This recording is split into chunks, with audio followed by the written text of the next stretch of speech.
Hi, welcome to Agriscaping Podcast. This is Justin Roner, and I'm here with a longtime kind of friend of mine in this world of growing food and stuff.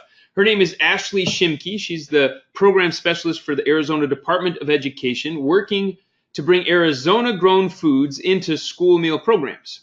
So she graduated with a Bachelor's of Science degree in Dietetics at Arizona State University and the active member of the Maricopa County Food System Coalition, also an organization which I'm a part of as well. And so let's welcome Ashley Schimke. Hello, Ashley. Hello, everyone. This is Ashley. Happy to be here. Well, great to have you, Ashley. So tell us a little bit more about what you're up to with the Department of Education. Working a lot with schools and garden leaders around the state. Really, our goal is to encourage the use of school gardens academically. We have some schools that are interested in garden to cafe programming, so bringing that garden product into the cafeteria. And then just encouraging our schools to buy from local farmers in whatever avenue makes sense for them, and encouraging our farmers, too, to work with our schools. Well, that's a big deal. I know that health in schools, from when I was a kid, it seemed like we were fighting to keep kids back into the classroom, and now it seems like we're fighting to get kids outdoors and actually, having a healthier lifestyle. So it's right. It's so great that you're kind of integrating those things. That kids love to sit down and eat these days, but they're not getting the healthiest stuff. So tell us some of the reasoning behind the farm to school program that you've been working on, and what kind of had it come about now. Sure. So the National Farm to School Network was kind of the grassroots organization that began farm to school work in the nation. They worked kind of in small communities, largely where there were farmers that needed a marketplace. And this idea of farm to school, which isn't really a brand new idea, it's just sort of a resurfaced idea about bringing local food into schools, whether that's in the classroom or in the cafeteria. And then in 2010, with the Healthy, Hungry, Free Kids Act, the Each Child's Reauthorization had passed and the nutrition guidelines changed.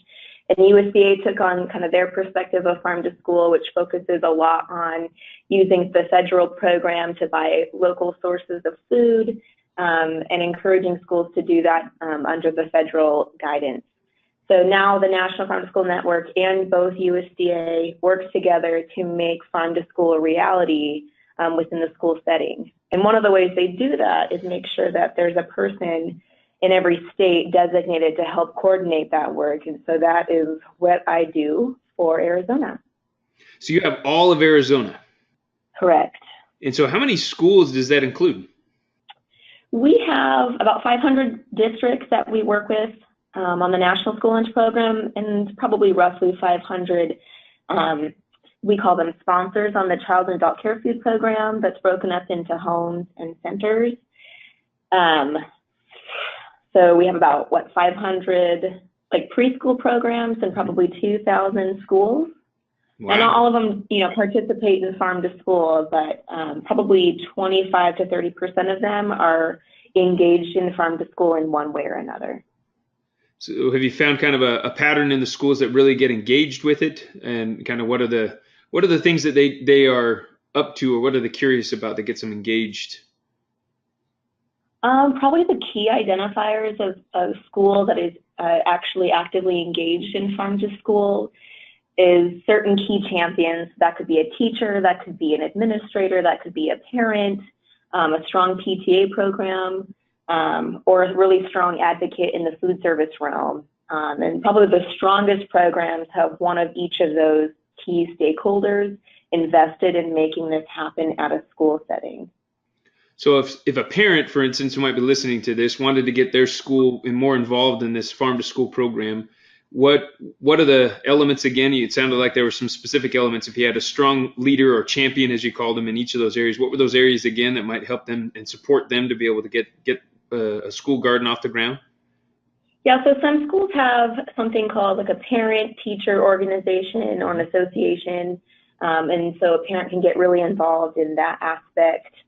A parent can also work with a teacher to host a school garden on site, so a parent can help water the garden or help collect gardening resources, help collect different gardening curriculum that might correlate with the core curriculum that's going on in the classroom, like math, science, history. They could also work with their food service director to help find local sources of food that fits within the menu planning that's happening at the lunch menu at the district level. And then there's also like snack time. So there's a lot of engagement around Farm to School and just the experience around tasting garden fresh product or tasting something locally sourced in a really small setting that can happen anything from a couple times a week to once a quarter, really just engaging students around food, kind of one experience at a time. That's cool. And so what was one of the first gardens that you were able to work with here in the state of Arizona?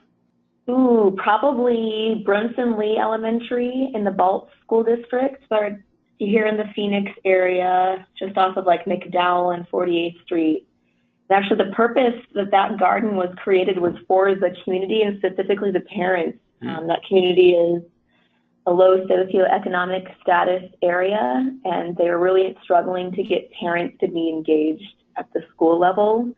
It also is kind of designated as a food desert area. There's not a lot of quality food access around there. So I think they really wanted to help parents be part of the health scene in that community. Unfortunately, it didn't work super well.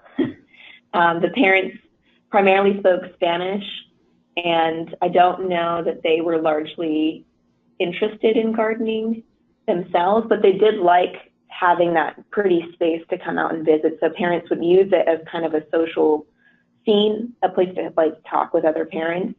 But they themselves didn't do a lot of the gardening. Instead, the students actually do a lot of the gardening in conjunction with their school day. So actually that garden uses a lot of science, and they work with ASU on that actually to kind of, they use some technology out there. They do like these soil probes almost that then connect to computers so students can track what's going on in the soil without actually having to go out into the garden every day. Oh, very cool. Yeah, it's really interesting. So what kind of programs are available to the schools in Arizona? How do you mean? Well, in terms of the Farm to School program, obviously I know from my own experience working with some of these schools that a lot of these, there's certain protocols that need to be taken into consideration in order to be able to even grow food and allow the kids to even eat that food. That correct? Yes, actually, so last year, so I think you're talking about the food safety conversation. Correct. Yeah. For years that conversation has gone on and on about what's an appropriate platform essentially to have a tasting program around the garden products that are grown. And last year, actually, a law passed at the state legislature where school garden produce is considered an approved source statewide now under the immediately consumed clause under the Arizona Food Code. And so that's something that all counties recognize now. It's still encouraged that schools have a food safety plan of some kind, and they can go ahead and still use the Arizona Department of Health Services School Garden Food Safety Certification to just ensure that that product is something that is grown safely for students. But for the most part, schools aren't getting certified unless they are bringing that product into cafeteria, and schools are for the most part using their garden product as a tasting platform just out in the garden. And that's sort of how it worked before. We talked a lot about food safety, and now how it's working now. And we're lucky to have a structured program that people can participate in if they want to, but it's not mandatory. And so that also makes people feel good that it's not something that they are being held to. That was kind of scary for some people, I think. Yeah, I remember. It took the joy out of gardening. Yeah.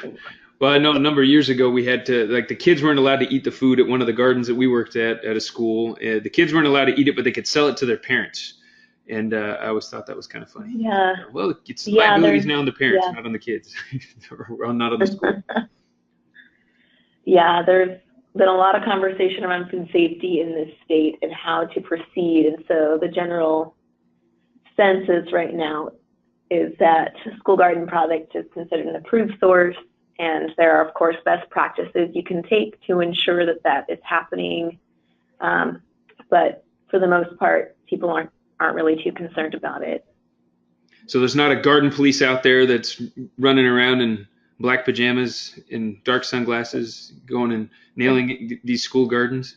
Right. No, we have a garden helper really. There you go. Right now her name is Katherine London. She's at Department of Health Services.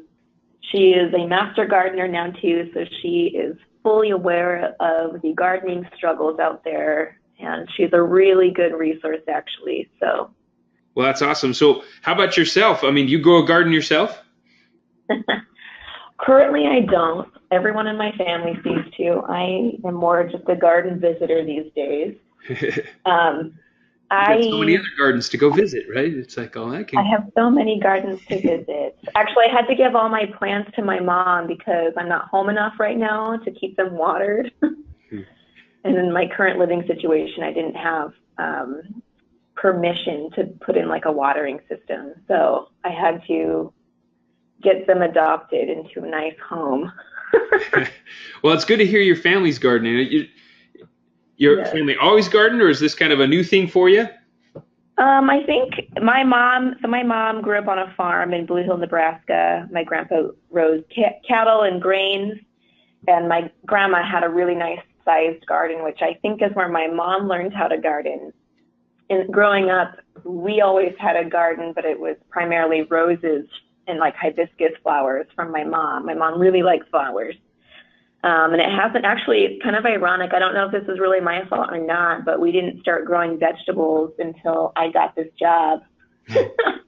And so now it's like funny. We like give each other seeds at Christmas and stuff, and everyone grows products. So kind of funny. Well, that's great. That's kind of the nature of things. And there's more and more jobs, I think, out there for people growing local food and stuff. And so that hopefully does the same for everybody, you know, sparks their whole families to get involved.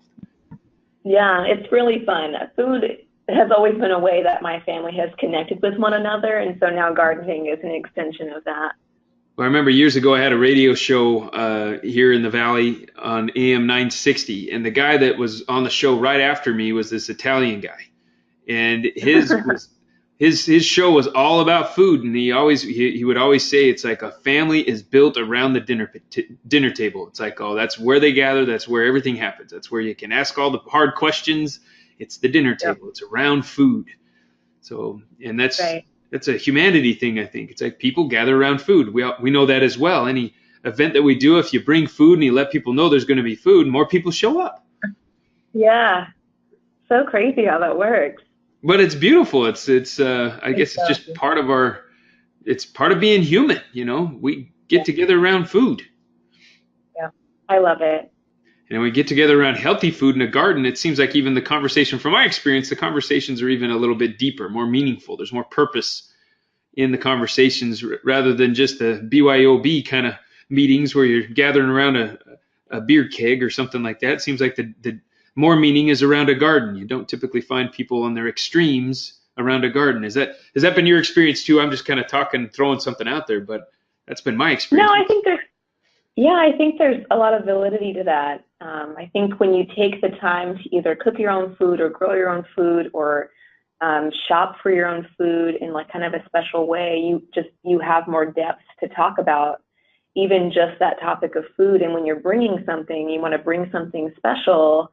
And so your toolkit in terms of where you can find these fun things to bring and share with people is a little bit more extensive than if you were to maybe merely go to the grocery store and pick up something that was already made for you. Yeah. And so on that same subject, on the term of the locality of where that food comes from, not just, I mean, if you're growing your own, obviously that's the most local you can get. Is there some significant benefits to growing local food? I mean, is there something around the locality of the food that's also of importance that you guys bring into this farm to school program? Yeah, so when we're talking with food service about sourcing locally food, and this conversation can extend to students who have their own garden. But yeah, back to your point, the source or locality of the food, we encourage our schools to buy local because usually it's harvested very close to home. And so the number of days from harvest to your back door can be a lot shorter. And so the shelf life of that product might happen to be a lot longer than if you were to get it through maybe a regional distributor or something like that. We also encourage schools to be transparent about what they're buying local so that their parents and teachers and students are more engaged with the transparency of their menus and, who they're buying from and supporting. And then that lends itself to when you keep your money local, how that builds the economic side of your community, not just in kind of the social aspect, but also in the financial, monetary aspect. If you keep your money local, then you're building up the financial capacity of that community, and that area will then thrive, is the theory behind that. And we found the schools that are interested in buying from local farms are interested in spending a little bit more money to get that food product into their cafeteria.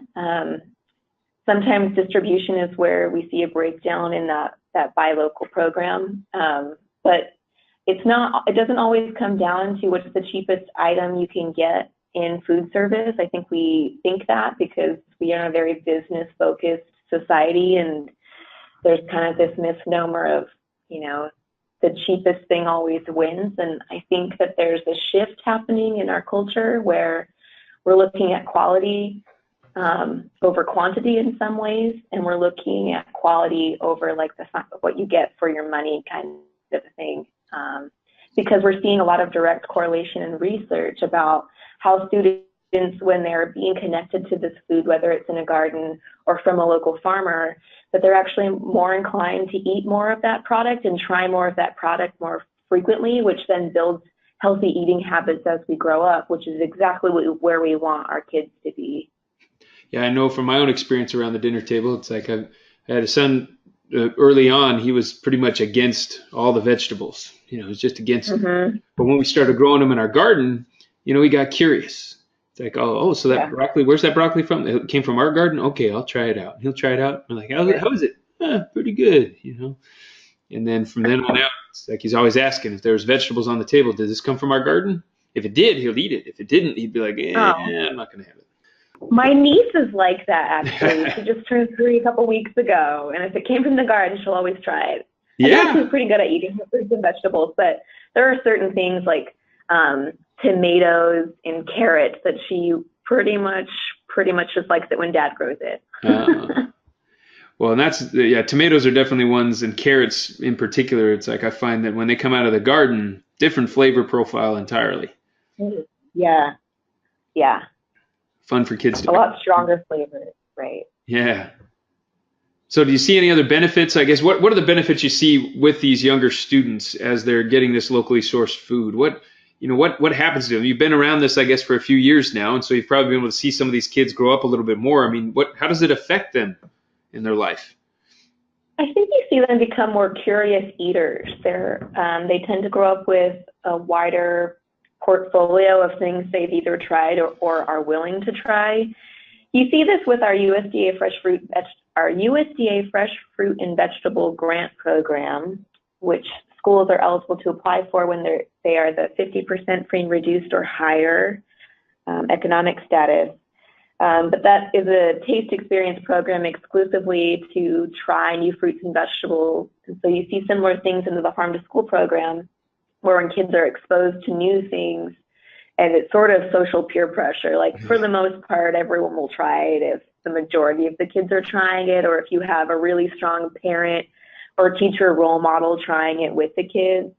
And I think you get kids kind of early on when their palate is still developing, where it's mostly fear of that new food, not really that they don't like the taste of it. And I think as long as we're patient as adult role models and allow them to continue to try those things and allow them to decide if they like it or don't like it, that's really offering sort of a free space for them to make decisions about what they want to try and what they're willing to try. And we're just seeing kids care a lot more about their health growing up. I mean, I worked with some high school students a couple years ago wanting to build a school garden at their campus, and these kids were on fire for fresh and healthy food, and they were really encouraging their peers to get really excited about healthy food too, because they saw this huge benefit in not only supporting their community, but also building healthy lifestyles that will prevent a lot of the diet-related diseases that we see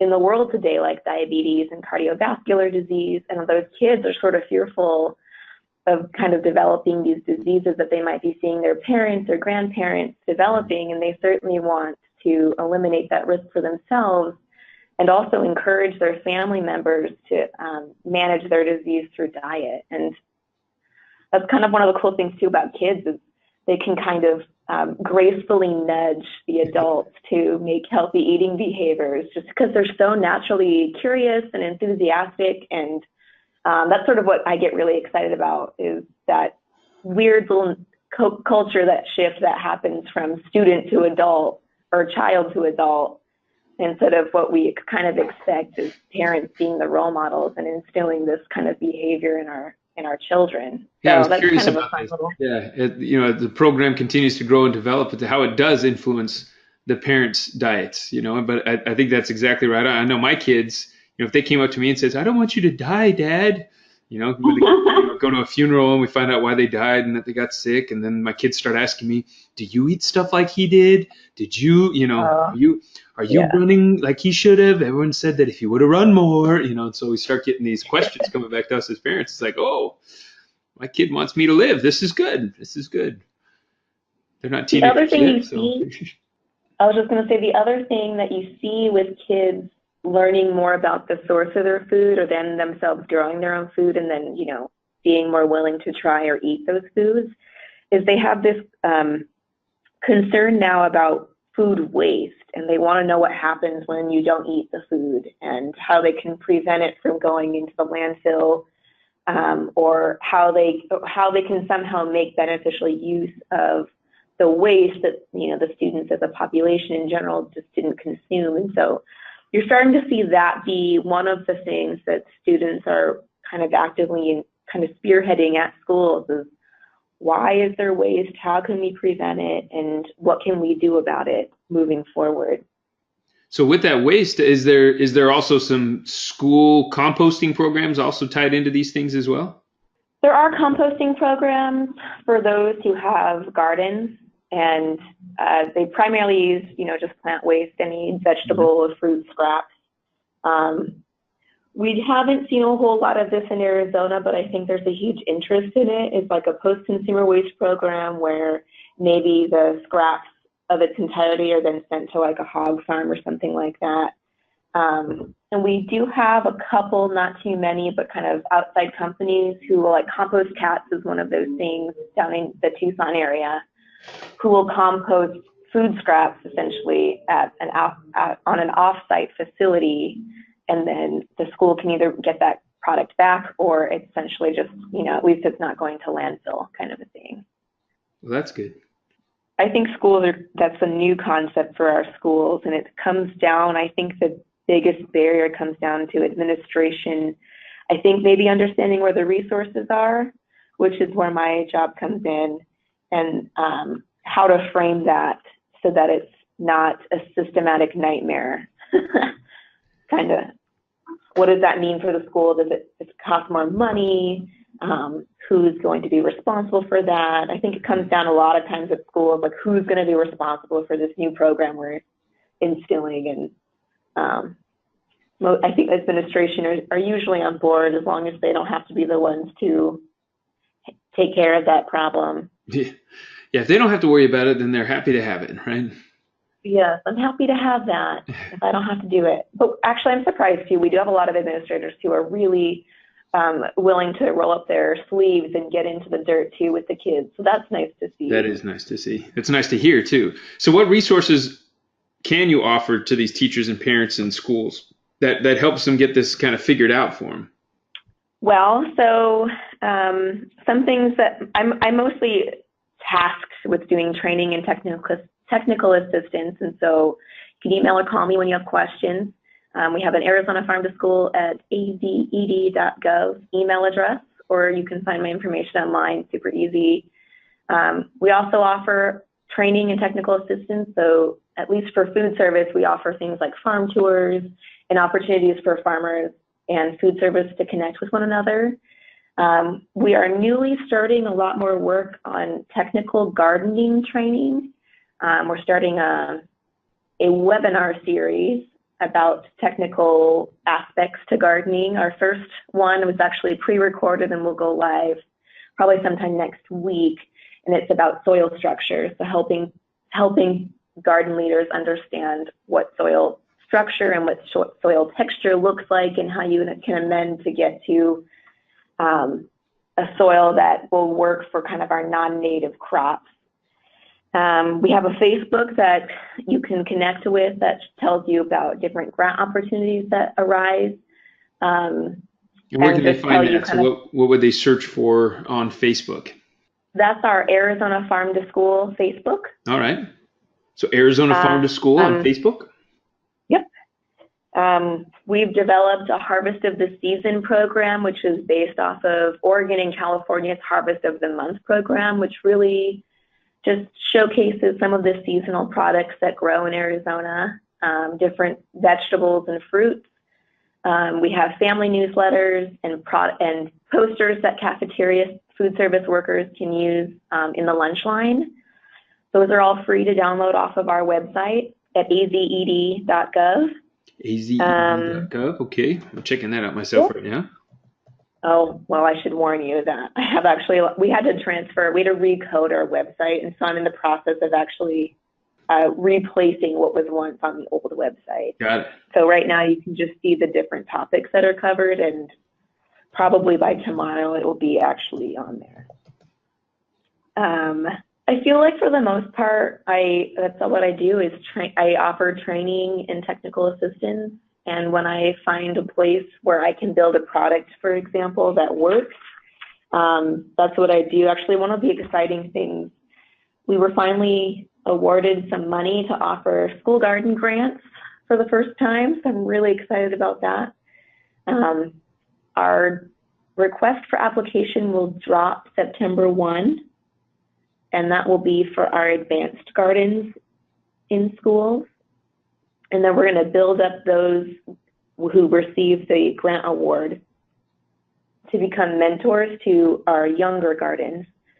So next year we'll have a request for application for our younger gardens. And then while that younger garden is going through their one-year grant program, we'll have a mentorship program that we're building along with that. Well, that's wonderful news.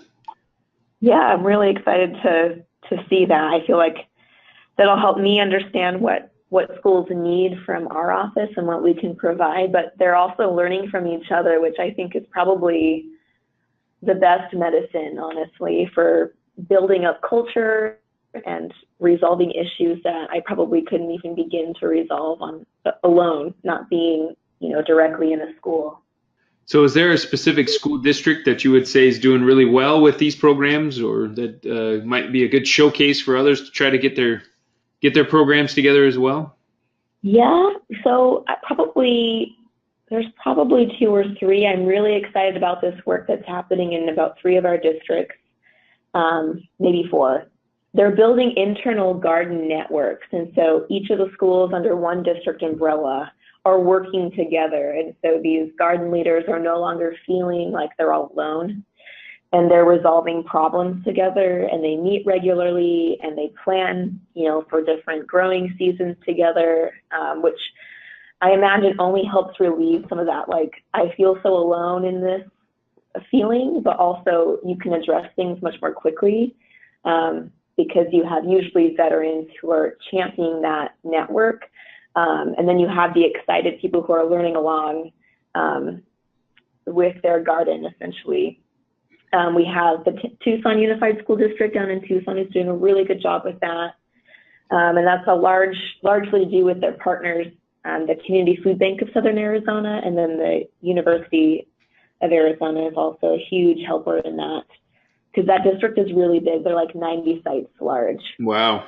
And then our Mesa School District is actually around the same size, and they are building an internal network. I think last time I spoke with their coordinator, they had something like 25 different gardens in that district. I think Tucson has the same number. And then Tempe School District in the Tempe area has about 12 or 15, a fair amount. That district only has like 20 sites, and so a large population of that school district has gardens. They are actually one of the schools I always highlight for garden to cafe work, because that district has a centralized kitchen, and so students will harvest their garden product, channel it through that centralized kitchen, and then out these side garden salads will come out pre-packed, and then that's shipped out on the lunch line and served probably 3 or 4 times during the winter harvest is when they're growing that. Well, I was curious to see what happens to these gardens in the summertime. A lot of them in the valley area go fallow. They just don't have staff who's going to stick around and water them and take care of them as much as they need to be babied in the summer. Mm-hmm. We see a lot more garden work, which this makes sense, up in the northern part of the state during the summer, just because that's their main growing season up north. Yeah. And it's just so much more simpler to keep the plants from going crispy in the summertime.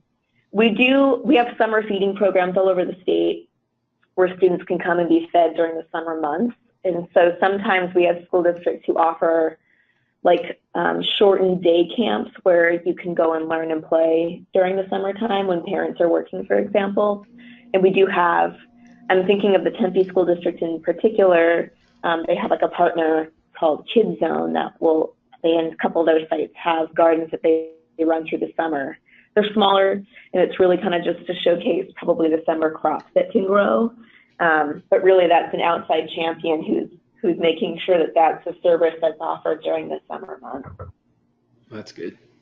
Well, this is great stuff that's happening here in Arizona. It's a lot of people come here from other parts of the country, and they don't even believe you can grow anything here in Arizona. And then they get their kids in school, and so, and I even heard a statistic, an interesting one that, well, maybe I'll just ask you the question, see what you think. So only 1 in 8 kids have actually seen this animal, but it's a very common animal. What do you think it is? Am I to guess it? Yeah, I'm just going to let you guess. Seen this animal. I know. I think I need a hint. Like, so okay, so we'll give you some hints. So just some common animals that are involved in, well, I guess are linked to their food. So let's just say chickens, cows, turkeys. Are you talking about kids and adults thinking that chocolate milk comes from brown cows? Yeah, exactly, stuff like that. Or actually, you've even seen the animal from which their food comes from. I guess so. It's only. Are we talking about chicken? Are we talking about chickens or pigs or cows? Nope, it's actually cows. So that they've seen pictures of cows, but they actually haven't seen a cow. And I know the farm program, you probably don't have them seeing cows or anything like that. That's probably not part of what they bring on site. But it's just a. So there's actually a couple. So we have our Future Farmer of America kids. So we have a couple of chapters in Arizona who can bring like petting zoos. They'll do that for like health fairs at elementary schools. So that could be a cow, it could be a goat, it could be a horse, it could be a pig. And then in our elementary schools, you see this a lot more. They'll have farm visits. We have a couple of farms that offer free tours to students and some that have like a small fee. And our dairies are really accommodating actually in Arizona for school visits, for school field trips. But yeah, there's dairy cows and then there's meat cows, and actually some of our dairy cows end up becoming hamburger when they're done with their milking life, which I don't know that everyone knows. I know I didn't know that a couple years ago. Probably not everybody wants to know necessarily. They may not want to know that. I know my grandpa had a dairy farm growing up when I was a kid. It was one of the last, if not the last, dairy farm in Tempe. And in where? In Tempe, so South Tempe. Oh, okay. So there was we had a pretty good sized dairy farm. I think the most we had was probably about 10,000 heads. Wow. Down there, so it was cool. But it was right off the rail line that kind of goes through south part of Tempe, kind of. Oh, okay. The transition between Tempe and Chandler. He lived in Chandler, but had his dairy was actually Tempe land. But from all that experience, I remember going there a lot as a kid, but then telling my friends at school, and they were all just like dumbfounded on where the milk actually came from and how the machines work. Oh. Just kind of interesting. It comes from a carton, of course. That's where milk comes from. Of course. They put it just in like a carton. baby carrot. Right, right. Just like baby carrots come from my bag in the grocery store. Yeah, yeah. That's where they come from. Well, it's fun to also see the kids as they get into the garden and stuff, because I think they are surprised on where their food comes from and how it Yeah, grows, and trying to figure out when it's ripe or not, or all that kind of stuff. They get so curious, kids do. they are so curious. I love that about kids. I wish we all stayed curious forever. Well, maybe we can if we just keep ourselves connected. It seems maybe that's Yes, where we kind of lose it. We think we have to disconnect in order to connect, but that's not really accurate. I agree. So where do people go from here? I mean, if they're involved with a school program, or if they're involved in a school, or they're looking to get their kids into a school that has a program like that, what can they do through you that might help them and serve their community in a good way? Well, I would say if you want to start a program at the current school you're located at, the first thing to do would be talk to the principal, or there's sometimes a curriculum coordinator or the food service person at your school to talk about what's realistic and what can happen and how you can help. If you are looking for a school that already has a program in place, there's two places you can look to find who's doing farm to school in Arizona. One is the USDA Farm to School Census, which happens every couple of years. The last census came out in 2015, and you can actually look up which districts responded and what they said on the USDA Farm to School Census website. So you can actually just Google that and find it. I think we have a link on our website too, under our Farm to School page. And you also can find where there are school gardens all over the state on goodfoodfinder.com, which is a map hosted by Local First Arizona. Local First Arizona? Correct. Well, that's great. So they can Yeah, check we that like. out. And yeah, I was just on the USDA Farm to School program. It's got it's a great little website. Very simple, very easy to see kind of all the difference it's making and stuff. That's great. Yeah, and you can actually, if you want to like really drill down to what had happened in your school district, let's say you're trying to prepare to have a conversation with someone in the school district, you can review that information, and I can help also if you want to reach out to me, get a better landscape of what has happened historically at that site. But you can also request that information from USDA themselves, what that district responded in the last census. Well, this is really neat too. You can see all the other states and stuff too. Looks like Alaska has 76% school districts participating. That's kind of interesting. Yes. Yes. They only have like 3 months to grow in.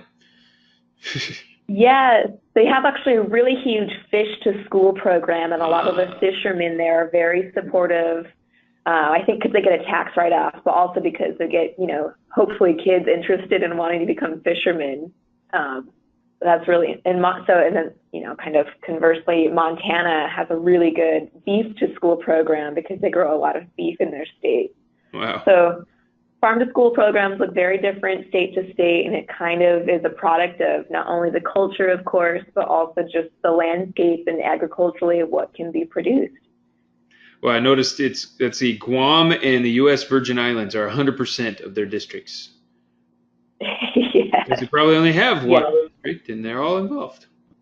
Yes, they're not as densely populated. No. Arizona, we got 25% of the districts, but it's neat because it kind of breaks down. There's 67 districts with 574 schools and 361,000 students being served. That's pretty neat. So where do you see this going? What's your vision for it, for Arizona and the Farm to School program? Well, I could be very grandiose and say that everyone will have a school garden and buy from their local farmers, but I also was hit with the reality stick a few years ago, and I know that that's probably just really overarching. I would really we're a very transient state in Arizona, so I would like kind of two things. I would like families to stay in Arizona, which I know isn't completely the education system based. But I would like students to just know that Arizona has a large agricultural scene and that you can grow things here. A lot of people come here and think that we can't grow anything. Yeah. And that's not true. We're almost a $20 billion industry. We can grow we can grow a lot here. We can grow bananas, mangoes, and we're growing a lot of cool stuff. Blueberries, we're even growing blueberries. Yes, those are very, I would say, unique situations. But I mean, we're a huge dairy industry. We grow a lot of winter vegetables like broccoli, cauliflower, celery, all the lettuces. We grow not a whole lot of carrots, but people really like carrots, and so that's fascinating. We grow a lot of melon. And these are things that people just don't think of with Arizona connected. And so I guess my biggest... Is it, I think Arizona, Yuma in particular, I think has they produce like 90% of all the winter greens or something like that for the United States. Yeah, because we don't freeze, like other places do. So we're lucky the winter vegetable market is ours. But generally, I want kids to grow up knowing where food comes from, learning that healthy food is not only good for you, but that they have control over what they're selecting at mealtime. And just that Arizona is a place where agriculture thrives. And I don't think a lot of people realize that. So I would like people who come from Arizona to essentially know that. That's great. So everybody listen up. You're hearing it live here, right? That in Arizona we can grow stuff. Grow stuff. We can grow a lot all of kinds stuff. Of stuff. We have all kinds of things we can grow, and that kids can get access to fresh food. It doesn't all have to be in a package, right? Correct. And also there's a lot of resources to help you, and I am one of those resources. Well, it's been great talking to you, Ashley. This is, again, Ashley Schimke, Arizona Department of Education, working on the Farm to School program. And check out the Farm to School census. You can check that out on, it's a USDA.gov website thing. And then also just checking out what's going on with the azed.gov. You can actually throw in the little search bar there, Farm to School, and it's got a lot of the programs there. I see that you had some trainings and stuff that you've done recently, and I'm sure there's going to be more trainings in the future for the schools. Is that correct? That's correct. Awesome. Well, thank you so much, Ashley. Any final thoughts or words of wisdom that you'd like to share with everybody? Just buy local when you can and get out there and explore. There's so much to learn. Yep, you'll be happier and healthier if you get involved, especially with your food source. So thanks again, Ashley. We'll close for this time, but we're looking forward to hearing an update maybe sometime in the near future. We can hear back from you again and see what other cool developments have happened with the Arizona Department of Education and the Farm to School program. Yep, thank you. You're welcome. Well, have a great day. See you, everybody. You too. Thank you. Bye.